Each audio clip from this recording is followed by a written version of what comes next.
Have you been experiencing lower back pain if you've been sitting for prolonged periods of time, like in the lounge or at a restaurant or even at work? My name's Nicole Hamilton, I'm a physiotherapist, and I just want to share with you now just a couple of key tips that can help take a little bit of pressure out of your lower back. The first key tip I would suggest is to make sure if you're sitting for any length of time to have your hips a little bit higher than your knees. Now you can get a wedge cushion to help you with that, but sometimes even just using a folded thick towel at the back of your seat can help.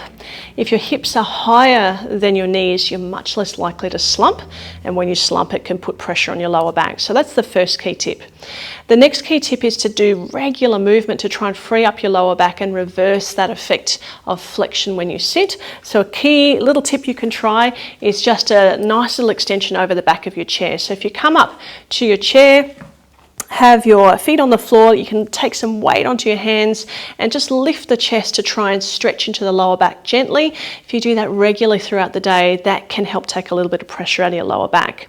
The other stretch I really like to help people if they've been sitting for a long time is just a nice hip flexor stretch. So you can kneel one foot on the floor, one knee on the floor. If your knee's uncomfortable, stick a little pillow underneath your knee and then take the same hand up toward the ceiling and try and touch the ceiling.